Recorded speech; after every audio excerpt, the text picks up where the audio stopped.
नमस्कार दोस्तों, concept plus academy के ई लर्निंग प्रोग्राम में आपका स्वागत है। दोस्तों, इस वीडियो में हम बात करेंगे इलेक्ट्रोफोरेसिस के बारे में, जिसको हिंदी में वैद्युत कण संचलन कहते हैं। इलेक्ट्रोफोरेसिस नाम दिमाग में आते ही आपको जेल इलेक्ट्रोफोरेसिस जो आपने बार बार पढ़ी है उसके बारे में याद आ जाती होगी। इलेक्ट्रोफोरेसिस से कॉम्पिटिटिव एग्ज़ाम में कैसे क्वेश्चन पूछे जाते हैं उसके बारे में भी बात करेंगे। साथ में इससे जुड़े हुए कॉन्सेप्ट को बिल्कुल क्लियरिटी के साथ पढ़ेंगे। दोस्तों, इलेक्ट्रोफोरेसिस वर्ड को भी अगर आप देखें तो दो टर्म है, इलेक्ट्रिसिटी और फोरेसिस। इस इलेक्ट्रोफोरेसिस या इलेक्ट्रिसिटी के द्वारा कुछ पार्टिकल या मॉलिक्यूल को मूव करवाना, गति करवाना, यही क्या है इलेक्ट्रोफोरेसिस। इलेक्ट्रोफोरेसिस की डेफिनेशन अगर आप यहाँ देखेंगे तो movement of charge particle, movement of charge particle, दो बातें आपको याद रखना है, इन फ्लूइड और जेल। फ्लूइड कोई इलेक्ट्रोलाइट होगा, कोई सॉल्यूशन होगा, कोई विलियन होगा। जेल सॉलिड सपोर्ट होगा उस पार्टिकल के मूवमेंट के लिए under the influence of electric field. Simple सी डेफिनेशन। मेन जो बात है वो आपको समझ में आ जानी चाहिए।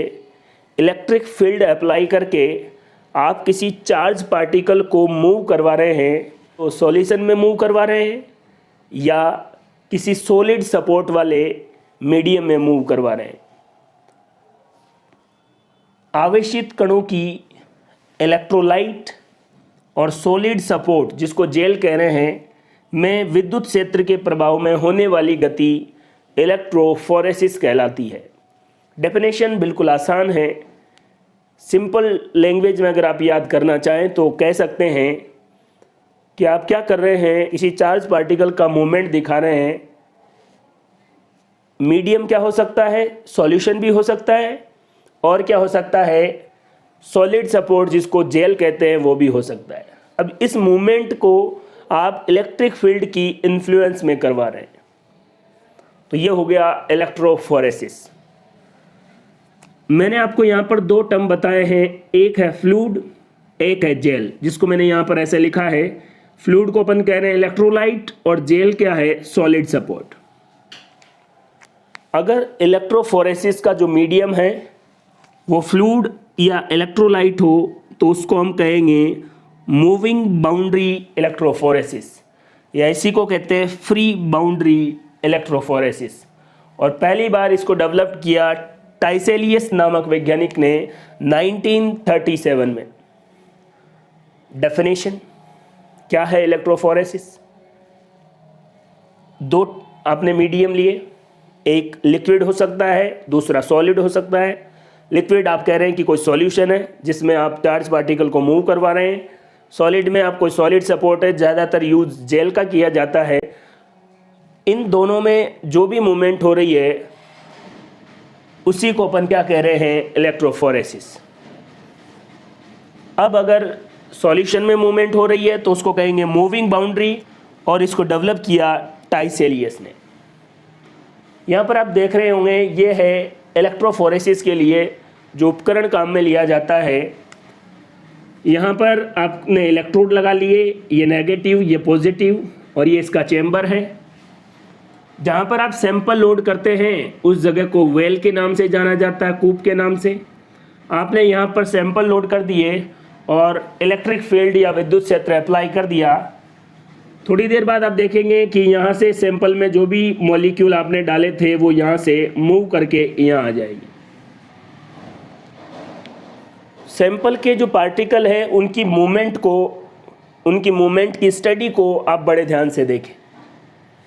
मैंने इसी पार्टिकल का डायग्राम यहाँ बनाया है। ये पार्टिकल अगर इधर मूव कर रहा है तो इधर गति कराने के लिए जिम्मेदार कौन है, विद्युत बल, इलेक्ट्रिक फोर्स, और इसका फॉर्मूला होता है F=QE। Q क्या है, चार्ज, और E क्या है, इलेक्ट्रिक फील्ड। अगर कोई भी पार्टिकल गति कर रहा है तो उसके गति के अपोजिट डायरेक्शन में एक फोर्स लगता है जिसको फ्रिक्शन फोर्स या घर्षण बल कहते हैं। और इस घर्षण बल का फॉर्मूला, इस फ्रिक्शन फोर्स का फॉर्मूला होता है V इंटू एफ। V क्या है? रेट ऑफ माइग्रेशन, किस वेलोसिटी से वो पार्टिकल, या यूं कह सकते हैं रेट ऑफ पार्टिकल, किस वेलोसिटी से वो पार्टिकल मूव कर रहा है। और F क्या है? घर्षण गुणांक या फ्रिक्शन कोफिशिएंट। देखिए, एक तरफ फोर्स लग रहा है electric force F equals to QE, और उसके अपोजिट डायरेक्शन में फोर्स लग रहा है friction force F equals to VF। V क्या है? Rate of migration. Rate of migration किसका? पार्टिकल का। और F क्या है? फ्रिक्शन कोफिशिएंट, घर्षण गुणांक। कोई पार्टिकल यहां से मूव किया और चलता चलता यहां आके रुक गया, अब आगे मूव नहीं कर रहा है। कहने का मतलब उस पार्टिकल का आपको यहां पर बेंड मिल गया, इससे आगे वो मूव नहीं कर रहा है, इससे आगे गति नहीं कर रहा है। इसका मतलब विद्युत बल और घर्षण बल दोनों बराबर हो गए। अगर अपोजिट बल या सेम मैग्नीट्यूड, समान परिमाण वाले बल अपोजिट डायरेक्शन में लगें तो वस्तु स्थिर अवस्था में आ जाती है। जितना बल यहाँ लग रहा है उतना ही बल यहाँ लग रहा होगा, इसीलिए ये मॉलिक्यूल, ये कण अब आगे गति नहीं कर रहा है। यहाँ से बड़े इंपॉर्टेंट कॉन्सेप्ट निकल के आते हैं।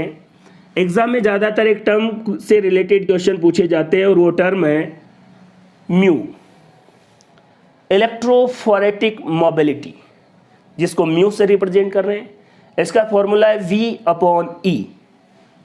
दोस्तों V क्या है? Rate of migration. E क्या है? Electric field. डेफिनेशन बनाना आपको अच्छे से आता है, बचपन से आप बनाते आ रहे हैं। प्रति इकाई विद्युत क्षेत्र में कण की जो गति है, उसकी चाल है, उसकी रेट है, उसी को क्या कहेंगे? म्यू। प्रति इकाई विद्युत क्षेत्र में जो भी पार्टिकल है उसकी होने वाली गति की दर है या वेलोसिटी है, उसी को क्या कह रहे हैं? म्यू या इलेक्ट्रोफोरेटिक मोबिलिटी। इसी म्यू का एक और फॉर्मूला है Q/F। Q क्या है? चार्ज, और स्मॉल f का मतलब क्या है? घर्षण गुणांक या फ्रिक्शन कोफिशिएंट। म्यू उस चार्ज पार्टिकल की गति से संबंधित है, उसकी मूवमेंट से संबंधित है। F क्या है? Friction coefficient. इलेक्ट्रोफोरेसिस से जब भी आपके एग्जाम में क्वेश्चन आएगा तो इससे रिलेटेड क्वेश्चन आने के चांसेस बहुत ज़्यादा है। आपसे वो पूछेगा कि ये जो सेपरेशन है, ये जो मूवमेंट है, ये जो गति है पार्टिकल की जिसके ऊपर कोई पर्टिकुलर चार्ज है, ये साइज और शेप पर कैसे डिपेंड करती है। अब मैं आपको एक बात बताता हूँ, आपके पास दो पार्टिकल है, एक का साइज ऐसे बड़ा है और एक का साइज ऐसे छोटा है। आपसे कोई पूछे कि किसकी म्यू या मोबिलिटी ज़्यादा होगी, कहने का मतलब मोबिलिटी ज़्यादा तो कौन दूर तक गति करेगा और कौन कम दूरी तक गति करेगा। एक तरीका आपके पास ये रहा, और ये आपको पता भी होना चाहिए।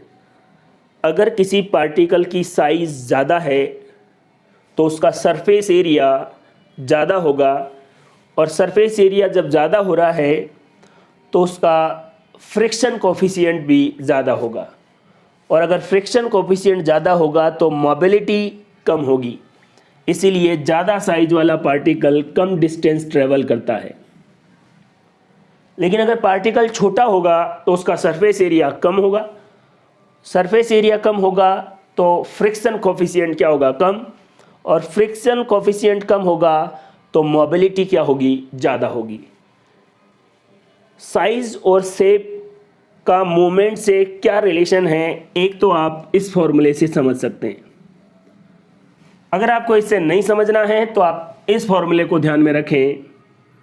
देखिए, अगर घर्षण बल ज़्यादा है तो मूवमेंट कम होगी, ये तो आप जानते हैं, और घर्षण बल कम है तो गति या मूवमेंट ज़्यादा होगी। ये बात तो आप याद कर ही लें, अगर साइज ज़्यादा है तो फ्रिक्शन कोफिशिएंट उस ऑब्जेक्ट के लिए ज़्यादा होगा।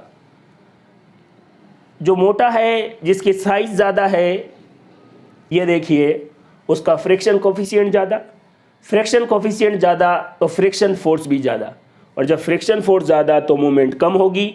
इसलिए ज़्यादा साइज वाले पार्टिकल कम डिस्टेंस ट्रेवल करते हैं। जो छोटे हैं, जो स्मॉल साइज के हैं, जब उनका सरफेस एरिया कम है तो फ्रिक्शन कोफिशिएंट कम और फ्रिक्शन फोर्स भी क्या होगा, कम होगा। फ्रिक्शन फोर्स कम होगा तो वो ज़्यादा डिस्टेंस ट्रेवल कर पाएंगे। साइज, अगर आपको इसी से ऐसा बोला जाए कि आपके पास दो प्रोटीन है, एक फाइब्रस प्रोटीन और एक ग्लोब्यूलर प्रोटीन। दोस्तों फाइबर प्रोटीन जो है या फाइब्रस प्रोटीन है वही कॉम्पैक्ट होकर आगे जाके क्या कहलाएगा, ग्लोब्यूलर प्रोटीन। अगर आप इलेक्ट्रोफोरेसिस में एक तरफ फाइब्रस प्रोटीन और उसी के साथ ग्लोब्यूलर प्रोटीन दोनों को इलेक्ट्रोफोरेसिस में मूव करवाते हैं, गति करवाते हैं इलेक्ट्रिक फील्ड की इन्फ्लुएंस के द्वारा, तो आप देखेंगे फाइब्रस प्रोटीन फैले हुए रहेंगे, उनका सरफेस एरिया ज़्यादा रहेगा। इस वजह से उसका फ्रिक्शन कोफिशिएंट ज़्यादा होता है, और फ्रिक्शन कोफिशिएंट ज़्यादा होगा तो मोबिलिटी कम, फाइब्रस प्रोटीन ज़्यादा डिस्टेंस तक ट्रेवल नहीं कर पाएंगे। लेकिन जो ग्लोब्यूलर प्रोटीन है वो स्ट्रक्चर कॉम्पैक्ट होती है, और कॉम्पैक्ट स्ट्रक्चर जो होगी उसकी साइज या शेप जो है वो कम होगी, और उसका फ्रिक्शन कोफिशिएंट कम होगा और मोबिलिटी जो है ज़्यादा होगी। Friction coefficient, friction force, mobility की डेफिनेशन। इसके अलावा जो सबसे मोस्ट इम्पॉर्टेंट क्वेश्चन है वो ये है, अगर मान लो आपके पास दो ऐसे पार्टिकल दे दिए जिनकी साइज और शेप दोनों सेम है, फिर वो इलेक्ट्रोफोरेसिस में कैसे मूव करेंगे।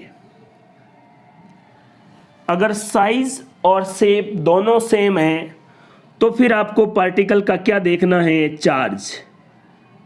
और ये रहा चार्ज और मोबिलिटी में रिलेशन। जिसका भी चार्ज ज़्यादा होगा उसकी मोबिलिटी क्या होगी, ज़्यादा होगी। सपोज करें यहाँ पर +2 चार्ज है, यहाँ पर 1 है, तो कौन ज़्यादा डिस्टेंस ट्रेवल करेगा, +2, और ये वाला क्या करेगा, कम डिस्टेंस ट्रेवल करेगा। इलेक्ट्रोफोरेसिस, उसकी डेफिनेशन, दो मीडियम हो सकते हैं। अगर फ्लूइड या लिक्विड मीडियम है उसको कहेंगे मूविंग बाउंड्री या फ्री बाउंड्री इलेक्ट्रोफोरेसिस। इसको पहली बार डेवलप किसने किया, वैज्ञानिक का नाम, कौन से ईयर में किया। इलेक्ट्रोफोरेसिस से रिलेटेड जो कॉन्सेप्ट है उसके बारे में जानकारी। फ्रिक्शन कोफिशिएंट या घर्षण गुणांक का साइज और शेप से क्या रिलेशन है उसके बारे में। मोबिलिटी की डेफिनेशन, मोबिलिटी फ्रिक्शन कोफिशिएंट पर कैसे निर्भर करती है, और फ्रिक्शन कोफिशिएंट और फ्रिक्शन फोर्स का आपस में क्या रिलेशन है। ये सारी बातें, अगर किसी पार्टिकल का साइज या दो पार्टिकल का साइज या शेप दोनों सेम है तो फिर आप उनके चार्ज को देखो, जिसका चार्ज ज़्यादा होगा वो ज़्यादा डिस्टेंस ट्रेवल करेगा। तो दोस्तों किसी चार्ज पार्टिकल को या तो किसी लिक्विड मीडियम में या सॉलिड मीडियम में इलेक्ट्रिक फील्ड के द्वारा आप मूव करवा रहे हैं, इसी को इलेक्ट्रोफोरेसिस कहते हैं।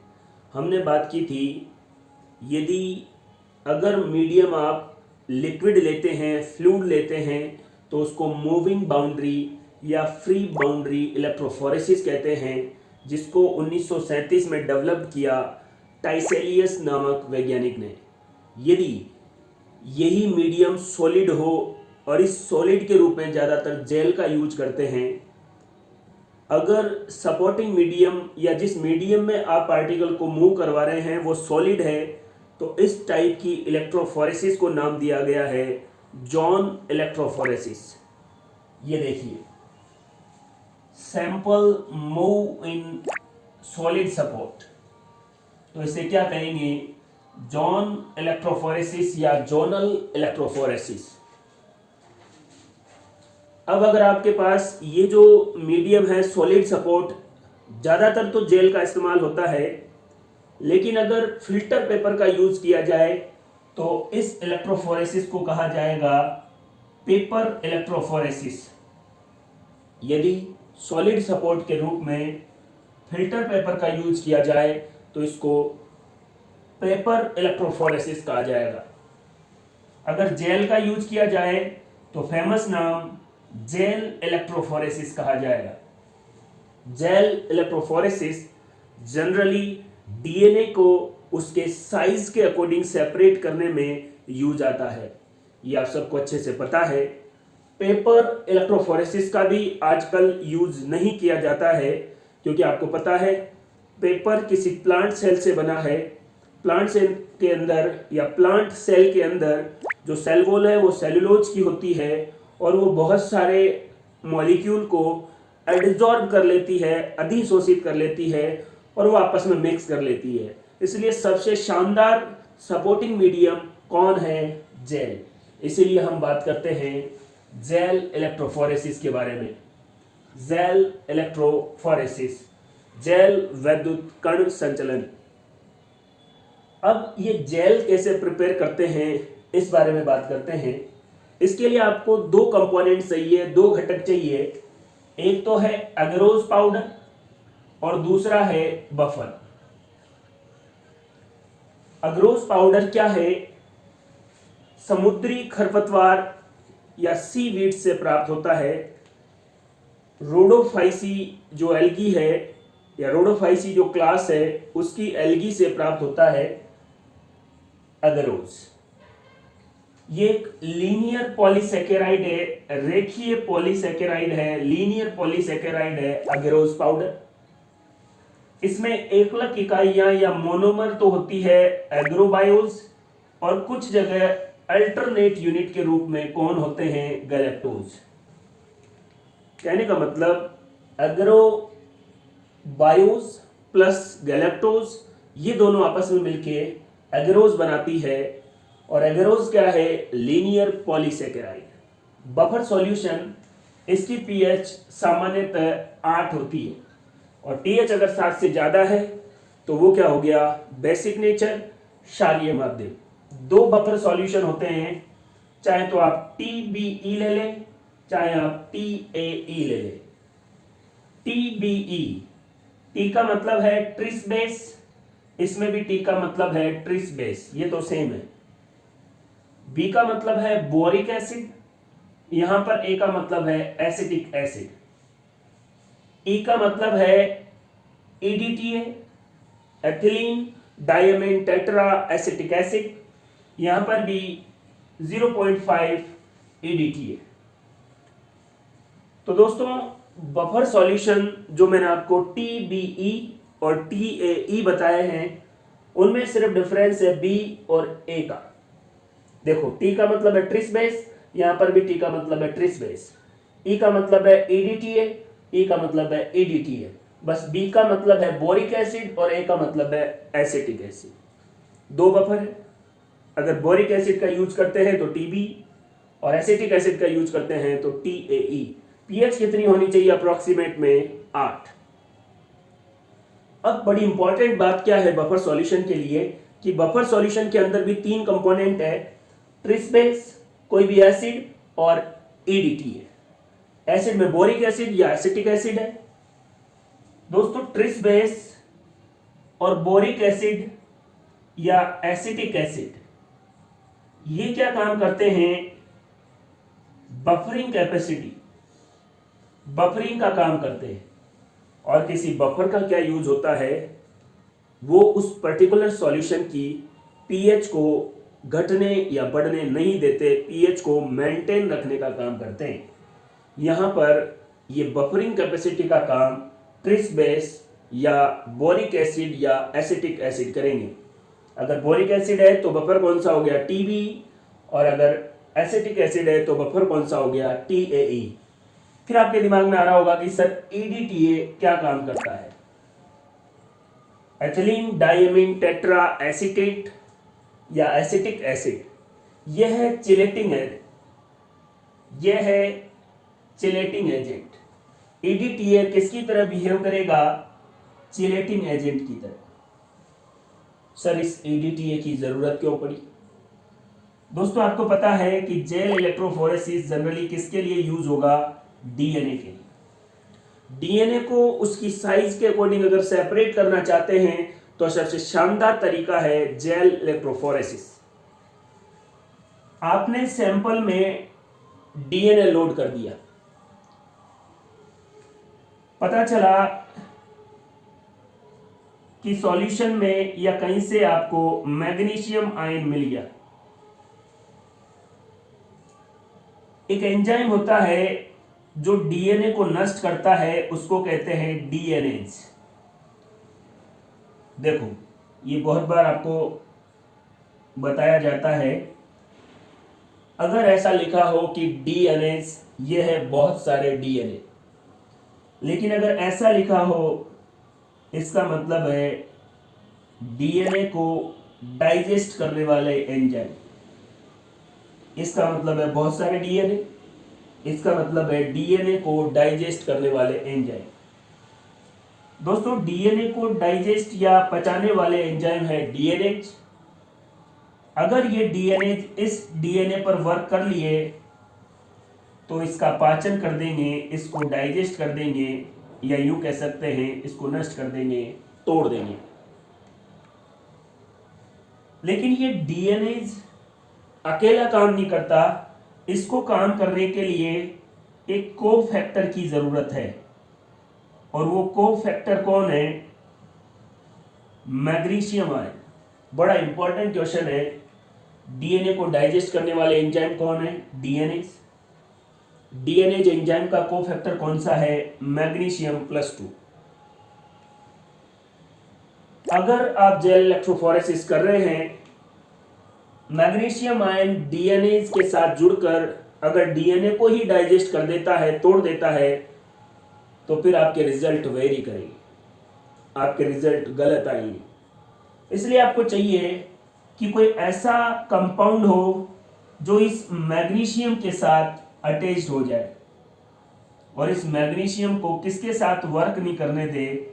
डीएनएज एंजाइम के साथ। तो इस मैग्नीशियम को पकड़ने के लिए ही किसकी जरूरत है? चिलेटिंग एजेंट की। और ये चिलेटिंग एजेंट कौन है? ईडीटीए। बहुत अच्छी तरीके से ईडीटीए का काम आपको समझ में आ गया होगा। ये ईडीटीए इस मैग्नीशियम आयन को अच्छे से बांधे रखता है ताकि ये डीएनएज के साथ अटैच नहीं हो, और जब डीएनएज को अपना कोफैक्टर नहीं मिलेगा तो वो डीएनए का डाइजेशन या पाचन नहीं कर पाएगा। आपके पास दो कंपोनेंट आए थे, एगरोज पाउडर और बफर। इन दोनों से आप सॉल्यूशन तैयार कर लेंगे। इस सॉल्यूशन को माइक्रोवेव में 50 डिग्री सेंटीग्रेड पर रख देंगे। इस प्रकार से आपके पास जेल प्रिपेयर हो गया। एगरोज और बफर सॉल्यूशन दोनों को आपस में मिलाकर एक सॉल्यूशन तैयार करेंगे और इसको 50 डिग्री सेंटीग्रेड पर माइक्रोवेव में रख देंगे। ऐसा करने के बाद सॉल्यूशन को कास्टिंग ट्रे में कॉम लगाकर डाल देंगे। कॉम का मतलब है कंघा। कंघा लगाकर इस सॉल्यूशन को किस में डाल देंगे? कास्टिंग ट्रे में। अब आपके दिमाग में कि ये कंघा क्यों लगा रहे हैं? क्योंकि जहाँ जहाँ भी कंघा लगेगा वहाँ पर किसका निर्माण हो जाएगा? वेल्स का। और इन वेल्स में ही क्या लोड किया जाता है? सैंपल लोड किया जाता है। तो जेल इलेक्ट्रोफोरेसिस में वेल के फॉर्मेशन के लिए, वेल के निर्माण के लिए जब आप सॉल्यूशन कास्टिंग ट्रे में डाल रहे होते हैं तब कॉम लगा दो और फिर सॉल्यूशन डालो। जब आप कॉम लगाकर सॉल्यूशन को कास्टिंग ट्रे में डालेंगे उसके बाद 15 से 20 मिनट तक उसको छोड़ देंगे ताकि जो सॉल्यूशन है वो सॉलिडिफाई हो जाए, ठोस हो जाए। उसके बाद जैसे ही आप कॉम को रिमूव करेंगे तो आपको क्या तैयार मिलेंगे? वेल तैयार मिलेंगे। एक बड़ी इंटरेस्टिंग और सिंपल सी बात है, मैं आपको कह चुका हूं कि जेल इलेक्ट्रोफोरेसिस का मेनली यूज डीएनए को उसके साइज के अकॉर्डिंग सेपरेट करने में किया जाता है। अब वेल जो है वो आप कौन सी तरफ बनाएंगे? कैथोड की तरफ। आप जानते हैं कैथोड क्या है? नेगेटिव चार्ज वाला टर्मिनल। जैसे मैंने यहाँ पर ये इधर नेगेटिव और ये इधर पॉजिटिव, तो आपने कॉम्ब किधर लगाया है? कैथोड की तरफ। जिधर कॉम्ब लगाया है उधर ही वेल बनेंगे। तो वेल किधर बनाए हैं? कैथोड की तरफ। वेल किधर बनाए हैं? कैथोड की तरफ बनाए। क्यों?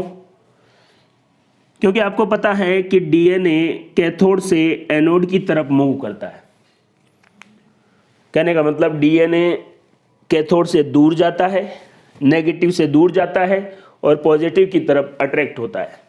और इसका रीज़न आपको पता है कि डीएनए पर चार्ज जो होता है वो कौन सा चार्ज होता है? Negative charge. और ये नेगेटिव चार्ज किसकी वजह से होता है? फॉस्फेट की वजह से। डीएनए की जो बैकबोन है पेंटोज शुगर और फॉस्फेट, उसके अलावा नाइट्रोजन बेस हाइड्रोजन बॉन्ड द्वारा आपस में जुड़े रहते हैं, लेकिन जो फॉस्फेट है उस पर नेगेटिव चार्ज होता है और ये नेगेटिव चार्ज की वजह से ये कैथोड से दूर जाते हैं और एनोड की तरफ अट्रैक्ट होते हैं। डीएनए कैथोड से एनोड की तरफ माइग्रेट करता है, इसलिए वेल कौन सी तरफ बनाएंगे? कैथोड की तरफ, ताकि जैसे ही आप सैंपल लोड करो कैथोड की तरफ तो वो मूव करके किसकी तरफ जाए? एनोड की तरफ। मान लो आपने एनोड की तरफ वेल बना दी है तो आपका डीएनए इधर मूव नहीं करेगा, क्योंकि डीएनए पर नेगेटिव चार्ज और एनोड पर पॉजिटिव, वो अट्रैक्ट होगा, कैथोड की तरफ मूव नहीं कर पाएगा। तो आपको कॉम्ब कैथोड की तरफ लगाने हैं, और क्योंकि वेल जो है वो कैथोड की तरफ बनेंगे और वेल में क्या लोड होगा? सैंपल लोड होता है। ये आपने वेल बना लिए, सॉलिडिफाई होने के बाद कॉम्ब को हटा दिया। पहला जो वेल है इसमें डीएनए लेडर लोड करते हैं। डीएनए लेडर, डीएनए लेडर जैसे ही मैं आपको बता रहा हूं आपके दिमाग में आना चाहिए ये क्या है? डीएनए लेडर क्या है? नॉन लेंथ या ऐसे डीएनए के फ्रेगमेंट है जिनकी लेंथ आपको पहले से पता है, जिनका मॉलिक्यूलर वेट आपको पहले से पता है। क्योंकि जिनका मॉलिक्यूलर वेट आपको पहले से पता है उनका आप मूवमेंट देखेंगे। आप देखेंगे कि इस लेंथ का यहाँ पर फ्रेगमेंट है, तो जब आप सैंपल डालेंगे तो अगर वो यहाँ पर आया तो आपको पता लग जाएगा कि इसकी लेंथ या इसका मॉलिक्यूलर वेट कितना है। सैंपल में जो डीएनए के फ्रेगमेंट है उनका मॉलिक्यूलर वेट या उनका जो लेंथ है वो आप मेज़र करेंगे किससे कंपेयर करके? डीएनए लेडर में प्रेजेंट डीएनए के फ्रेगमेंट से। तो डीएनए लेडर क्या है? इसमें नॉन लेंथ या आपको पहले से जो लेंथ पता है या पहले से आपको मॉलिक्यूलर वेट पता है, ऐसे डीएनए के फ्रेगमेंट होंगे। लोड करते समय सैंपल के साथ लोडिंग डाई और ग्लिसरॉल भी मिलाते हैं। जब आप वेल में सैंपल लोड कर रहे हैं, सैंपल के साथ साथ लोडिंग डाई और ग्लिसरॉल भी मिलाते हैं। ऐसा क्यों? सैंपल की मूवमेंट का आपको पता लगे कि फ्रेगमेंट कहाँ कहाँ ट्रेवल कर रहा है, उसके लिए लोडिंग डाई मिलाते हैं। और ग्लिसरॉल क्या करता है? जब आप सैंपल को वेल में डाल देते हैं तो सैंपल को वेल में सेटल डाउन करता है। हम बात कर रहे हैं जेल इलेक्ट्रोफोरेसिस की। इसमें दो कंपोनेंट हम सॉल्यूशन में बता रहे थे, एगेरोज और बफर सॉल्यूशन। बफर सॉल्यूशन में एडीटीए चिलेटिंग एजेंट का काम करता है, जो मैग्नीशियम आयन को पकड़ लेता है ताकि मैग्नीशियम आयन डीएनए एंजाइम के साथ काम नहीं करे। दोनों को आपस में मिलाकर सॉल्यूशन बनाएंगे और माइक्रोवेव में 50 डिग्री सेंटीग्रेड तक रखेंगे।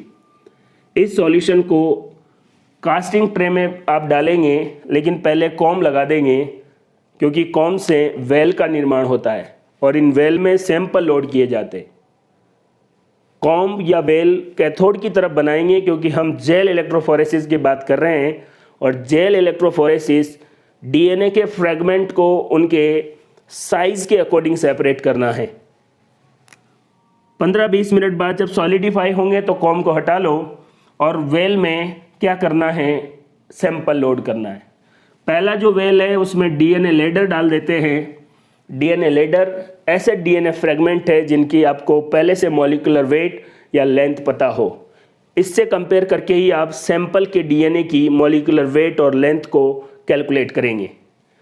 लोड करते समय सैंपल के साथ लोडिंग डाई क्या करेगी, सैंपल की मूवमेंट का पता करेगी, और ग्लिसरॉल क्या करेगा, जो आपने सैंपल वेल में डाला है उसको सेटल डाउन करेगा।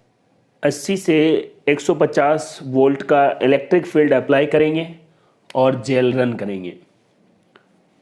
जेल रन करने के बाद आप उसको यूवी विजुअलाइज के लिए ले जाएंगे। आपको पता है कि डीएनए को विजिबल लाइट में नहीं देखा जा सकता, तो डीएनए के फ्रेगमेंट कहाँ हैं इसके बारे में आइडिया नहीं लग पाएगा, इसलिए कौन सी रेज, यूवी रेज का इस्तेमाल किया जाएगा, और यूवी रेज के द्वारा डीएनए के फ्रेगमेंट का पता करना यूवी विजुअलाइजेशन है। इसके लिए जेल को इथिडियम ब्रोमाइड से वॉश करेंगे, या जब अपन ने सॉल्यूशन तैयार किया था, एगेरोज और बफर को आपस में मिलाया था, उसी समय सॉल्यूशन में इथिडियम ब्रोमाइड मिला सकते हैं, या रन करने के बाद जब आपको विजुअलाइजेशन के लिए ले जाना हो तब जेल को इथिडियम ब्रोमाइड से वॉश कर सकते हैं। ये इथिडियम ब्रोमाइड जो है वो डीएनए से बाइंड करता है। इथिडियम ब्रोमाइड क्या है, फ्लोरोसेंट टैग की तरह व्यवहार करता है। फ्लोरोसेंट कहने का मतलब ये कुछ पर्टिकुलर वेवलेंथ की, पर्टिकुलर तरंग दैर्घ्य की लाइट एब्जॉर्ब करते हैं और एक पर्टिकुलर तरंग दैर्घ्य या वेवलेंथ की लाइट उससे इमिट करते हैं, उत्सर्जित करते हैं। इथिडियम ब्रोमाइड जेल इलेक्ट्रोफोरेसिस में किसकी तरह बिहेव करता है, फ्लोरोसेंट टैग की तरह। इथिडियम ब्रोमाइड डीएनए से बाइंड होता है। विजिबल लाइट में डीएनए के फ्रेगमेंट को हम देख नहीं पाते, इसलिए हम यूवी रेज का इस्तेमाल कर रहे हैं। अब यूवी रेज में भी डीएनए को किसके साथ, इथिडियम ब्रोमाइड के साथ अटैच कर रहे हैं। तो इथिडियम ब्रोमाइड यूवी रेज में क्या शो करेगा, फ्लोरोसेंट प्रोड्यूस करेगा, और इस कारण हम डीएनए को क्या कर सकते हैं, विजुअलाइज कर सकते हैं। आपके जो भी सैंपल है डीएनए के फ्रेगमेंट है उनके साथ इथिडियम ब्रोमाइड बाइंड हो जाएगा, और इथिडियम ब्रोमाइड जो है उस पर अगर यूवी रेज गिरेगी तो वो क्या शो करेगा, फ्लोरोसेंट शो करेगा। यूवी लाइट के लिए खास बात यह है कि आप जब जेल इलेक्ट्रोफोरेसिस में डीएनए के विजुअलाइजेशन के लिए यूवी रेज का इस्तेमाल कर रहे हैं तो उनकी इंटेंसिटी कम होनी चाहिए, और डीएनए पर यूवी रेज कम टाइम के लिए ही डालेंगे, क्योंकि आपको पता है कि ये थाइमिन डाइमर बना देते हैं और डीएनए में क्या कर देंगे, कोई नई म्यूटेशन क्रिएट कर देंगे। इसलिए इसकी इंटेंसिटी यूवी रेज की कम रखेंगे और कम टाइम के लिए इसको प्रोवाइड करेंगे। ये क्वेश्चन फर्स्ट ग्रेड में आ चुका है, इल्यूजन, जिसको हिंदी में कहते हैं शालन। शालन क्या है, जब आपने डीएनए विजुअलाइज कर दिया, डीएनए को पहचान लिया, तो डीएनए को पहचान कर अब आप उसको बाहर निकाल रहे हैं तो क्या करना पड़ेगा, आपको जेल को काटना पड़ेगा। तो जेल को काटेंगे, जेल को काट कर, या पहले आप डीएनए को पहचान लें, डीएनए को पहचान लेंगे, उसके बाद उसको बाहर निकालना है तो क्या करना पड़ेगा, जेल को काटना पड़ेगा। तो जो भी आपने डीएनए की पहचान की है उसको जेल को काटकर बाहर निकालना क्या कहलाएगा, इल्यूजन या सालन। जेल इलेक्ट्रोफोरेसिस में एगेरोज की कॉन्सेंट्रेशन या सांद्रता 1 से 3% होती है। ये बात भी आप याद रख सकते हैं। हमने बात की है इलेक्ट्रोफोरेसिस, उसका प्रिंसिपल। अगर फ्लूइड हो मीडियम तो क्या करेंगे, फ्री बाउंड्री, और अगर सॉलिड सपोर्ट हो तो उसको कहेंगे जॉन इलेक्ट्रोफोरेसिस। उसमें हमने सबसे इंपॉर्टेंट बात की है जेल इलेक्ट्रोफोरेसिस की, कैसे जेल तैयार करेंगे, कैसे रन करेंगे, कैसे विजुअलाइज करेंगे, यूवी रेज का इस्तेमाल क्यों किया जाता है, ये सारी बातें हमने इस वीडियो में बात कर ली है। बार बार मैंने आपको यही कहा है, जेल इलेक्ट्रोफोरेसिस क्या है, डीएनए को उसकी साइज के अकॉर्डिंग सेपरेट करना, डीएनए के फ्रेगमेंट को उसकी साइज के अकॉर्डिंग सेपरेट करना जेल इलेक्ट्रोफोरेसिस है। लेकिन दोस्तों ज़्यादातर जेल इलेक्ट्रोफोरेसिस में डीएनए के फ्रेगमेंट को ही सेपरेट किया जाता है, लेकिन अगर आप चाहें तो न्यूक्लिक एसिड को भी जेल इलेक्ट्रोफोरेसिस द्वारा सेपरेट कर सकते हैं। तो जेल इलेक्ट्रोफोरेसिस का यूज क्या होगा, डीएनए के फ्रेगमेंट और न्यूक्लिक एसिड के फ्रेगमेंट को क्या कर सकते हैं, सेपरेट कर सकते हैं। तो ये था इलेक्ट्रोफोरेसिस और जेल इलेक्ट्रोफोरेसिस। वीडियो को बड़े अच्छे से आप देखें, आपके एग्जाम में इससे बहुत बार सवाल पूछे गए। एक एक चीज मैंने आपको क्लियरिटी से बताई है। अच्छे से वीडियो को देखें, अपनी पढ़ाई जारी रखें। थैंक यू, धन्यवाद।